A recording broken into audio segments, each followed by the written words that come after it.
નમસ્કાર દોસ્તો, આપ જોઈ રહ્યા છો સાયન્સ ગ્રુપ ઇન્ડિયા સંચાલિત નવસારી લાઈવ. નવસારીની નહીં પરંતુ સમગ્ર દક્ષિણ ગુજરાતની સૌથી મોટી અને સૌથી વધુ ભાવ આપનારી સફળ સુગર ફેક્ટરી એટલે કે ગંદેવી સુગર ફેક્ટરી અને ગંદેવી સુગર ફેક્ટરીની ચૂંટણીને લઈને અત્યારે ગરમાવો વ્યાપી રહ્યો છે. ત્યારે આ ચૂંટણીમાં મુખ્યત્વે બે પેનલો મેદાનમાં હતી, પરંતુ હવે ત્રીજી પેનલ મેદાનમાં આવી ગઈ છે. એટલે કે ગંદેવી સુગર ફેક્ટરીના જે ડિરેક્ટરોની ચૂંટણી છે એમાં સહકાર, સમન્વય અને અન્ય એક પેનલ, એમ 3 પેનલો હવે મેદાનમાં ઉતરી છે. ત્યારે સમન્વય પેનલના કરતા હરતા એવા અમિત પટેલ સાથે અમે એક વાત કરી હતી અને એ અમિત પટેલની દાવેદારી અંગે અમે એમની સાથે સીધી વાત કરી હતી. જ્યારે મેં એમની સાથે સીધી વાત કરી ત્યારે અમિત પટેલ પર આક્ષેપો હતા કે ગઈ ચૂંટણીમાં એટલે કે 2022ની ચૂંટણી દરમિયાન તેઓ ગંદેવી સુગર ફેક્ટરીના ભીષ્મ પિતામહ ગણાતા એવા જયંતિભાઈ બાપજીભાઈ પટેલ એટલે કે જેબી પટેલની વિરુદ્ધમાં પડ્યા હતા અને આ વખતે તેઓ જયંતિભાઈના નેતૃત્વમાં જયંતિભાઈના નામે મત માંગવા નીકળ્યા છે. ત્યારે આ બેવડું ધોરણ કેમ એ અંગે મેં એમને એક સવાલ કર્યો હતો અને ત્યારે એ વખતે એમને જે જવાબ આપ્યો હતો એ એવો હતો કે નહીં, અમે જયંતિભાઈનો ક્યારેય વિરોધ નથી કર્યો. ત્યારે જ મેં એમને કીધું હતું કે હું તમારી પાસે મારા પુરાવા છે અને પુરાવા પણ રજૂ કરીશ, પરંતુ ત્યારે પણ એ એવું કહેતા હતા અને મેં એક્સેપ્ટ પણ લગાવ્યો હતો એમને કે તમે કદાચ તમારી સત્તા મેળવવા માટે, તમે ચેરમેન બનવા માટે જયંતિભાઈના નામનો અથવા જયંતિભાઈનો ઉપયોગ કરીને હવે તમે આ પેત્રની પાર કરવા નીકળ્યા છો. ત્યારે મેં એમને એ વખતે શું પૂછ્યું હતું અને એમને શું જવાબ આપ્યા હતા એ જોઈએ. મારે ત્યાં તો ખુલ્લે આમ તમારા સ્ટેટમેન્ટ હું લાવી આપું તમને. તમે ગઈ વખતે આ ગંદેવી સુગરના વહીવટ કરનારા જયંતિભાઈ સામે આક્ષેપો પણ કરે છે જ્યારે પ્રચારમાં ગયા છો ત્યારે.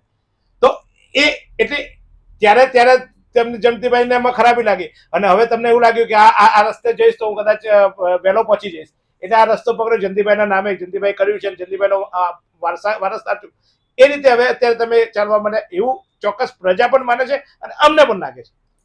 જયંતિ કાકાના પર અમે કોઈ આક્ષેપો ન કરી રહ્યા હતા. જે વહીવટની અંદર જે હતું ઇથોનલ પ્લાન્ટ તે વખતે પણ બનાવેલો હતો અને એમાં સફળ જ હતા. તે વખતે અમારો એક જ મુદ્દો હતો કે એક્સપોર્ટની અંદર જે ખાણો એક્સપોર્ટ થતી હતી અને જ્યારે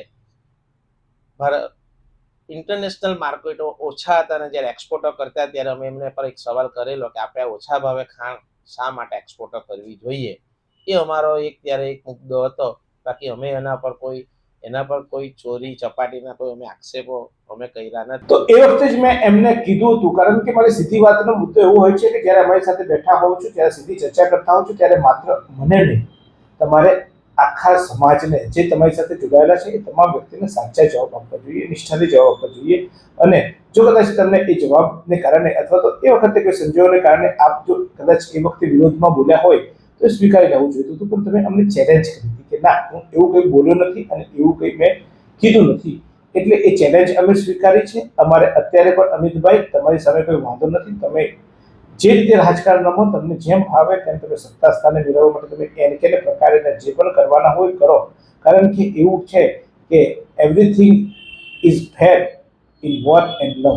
એટલે યુદ્ધમાં અને આ ચૂંટણી એક પ્રકારનું યુદ્ધ છે. યુદ્ધમાં બધું જ માન્ય છે. કેટલાય ભારતીય જનતા પાર્ટી અથવા તો કેટલાય માન્ય વડાપ્રધાન નરેન્દ્ર મોદીને ગાળો આપનારા એ પક્ષમાં જોડાઈ જતા હોય છે. તમે કદાચ સત્તા પરિવર્તન અથવા તમારો વિચાર પરિવર્તન કરે તો તમારે કહેવું જોઈએ. પણ તમે એમને ચેલેન્જ કરી હતી કે ના, એવું કંઈ બોલ્યો નથી. એટલે આ એક વિડીયો, અમિતભાઈ, આ વિડીયોમાં કદાચ તમે જ હોય એવું લાગે છે. જ્યાં કે વિડીયો સાંભળ્યો છે 2022માં વિડીયો હોવાનું કહેવાય છે અને આ વિડીયો પડદા ગામ માટે તમે ઉલ્લેખીને શું બોલ્યા હતા એ જુઓ. કાલે પણ આ પડગા ગામની અંદર સભામાં જયંતિ કાકાએ કીધું મારી બોર્ડ ચૂંટાઈને આવશે, પ્રથમ બોર્ડની અંદર જ હું 2 લાખ ગુણી એક્સપોર્ટ કરી દઈશ. મારે કહેવું છે જયંતિ કાકાને, જયંતિ કાકાની ઉંમર 80 વર્ષ થઈ ગઈ. હવે એમને છે ને વયોવૃદ્ધે એની બાલ્યાવસ્થા આવેલી છે.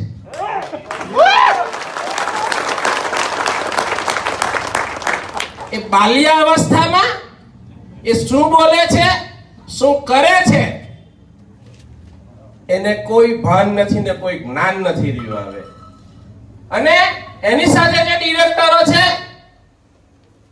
એ બધા ઊંચી આંગળી કરવા વાળા છે અને એ અમે નથી કુણ કેળાવ્યા ઊંચી આંગળી કરવા વાળી, અમે ખેડૂતોના હિત માટે જ લડત આપી છે, એટલે અમે એમને ગમતા નથી.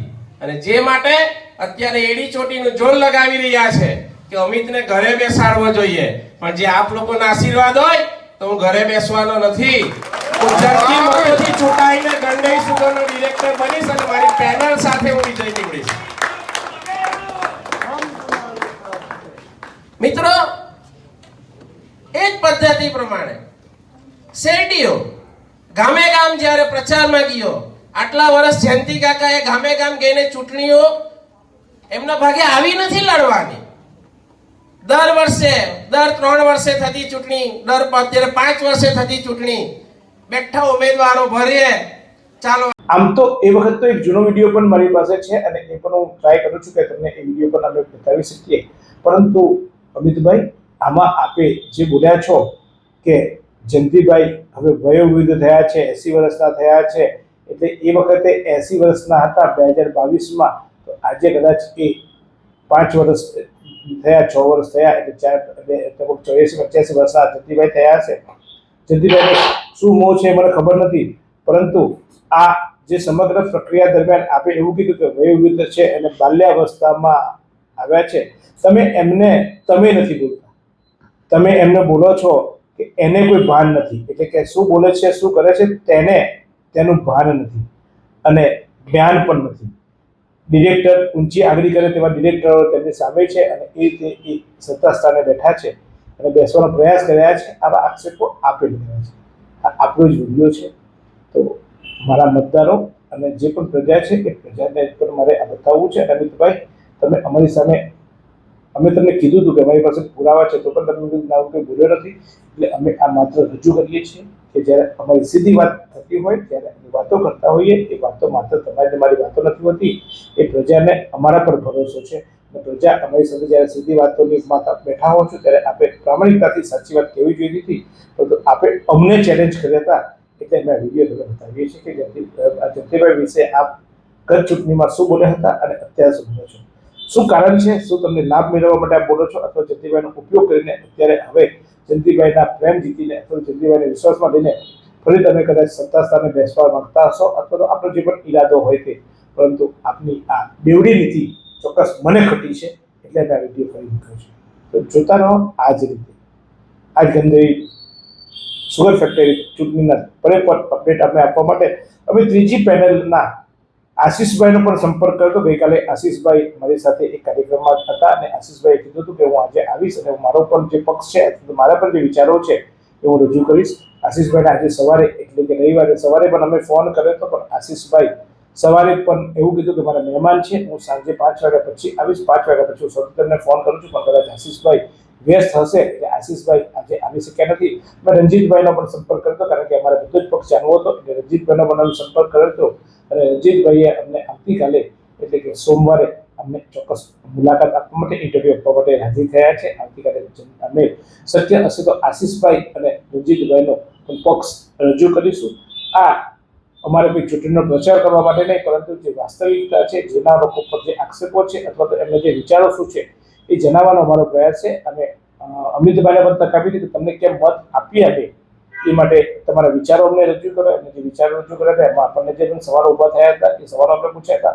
રણજીતભાઈને પણ આપણે એ જ કહીશું કે અમે તમને કેમ મત આપીએ, તમારા પર જે આક્ષેપો લાગ્યા છે એનો જવાબ આપો. અને એ જ રીતે આશીષભાઈ પણ શું કહેવા માંગે છે, આશીષભાઈનો પણ આપણે જાણવાનો પ્રયાસ કરીશું. 3 પેનલો જે હવે મેદાને છે ત્યારે એક પેનલનો તો આપણે લેતી લીધો. અને તેમ છતાં આ મુદ્દે જો અમિતભાઈ હજુ એમનો કોઈ ખુલાસો કરવા માંગતા હોય તો અમિતભાઈને પણ અમે ચોક્કસ બોલાવીશું. તો જોતા રહો આ જ રીતે નવસારી. 22 વર્ષથી દરરોજ લાખો જીવનોમાં આશા અને આરોગ્યનું પ્રકાશ આપતી Kejal life in multi speciality hospital. અદ્યતન સુવિધા સાથેની હોસ્પિટલ, અનુભવી ડોક્ટરો અને ટેકનોલોજી સહિત ઓપરેશન થિયેટર્સ, આઈસીયુ અને એનઆઈસીયુ વિભાગ, 24 કલાક ચાલતી ઇમરજન્સી સર્વિસીસ, મેડિકલ સ્ટોર અને લેબોરેટરીની સુવિધા પણ ઉપલબ્ધ છે.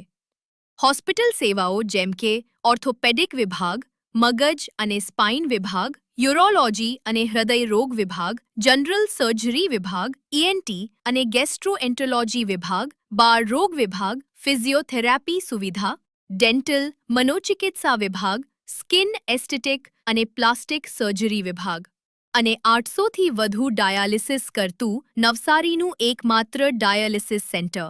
પરિવાર દીઠ 10 લાખ સુધીની પ્રધાનમંત્રી જન આરોગ્ય આયુષ્માન યોજના કાર્ડની સુવિધા અને વાહન અકસ્માતના સમયે 50,000 સુધીની વાહન અકસ્માત સહાય યોજના અને કેશલેસ સુવિધા પણ ઉપલબ્ધ છે. Kejal life in multi speciality hospital. તમારું સ્વાસ્થ્ય અમારું ધ્યેય.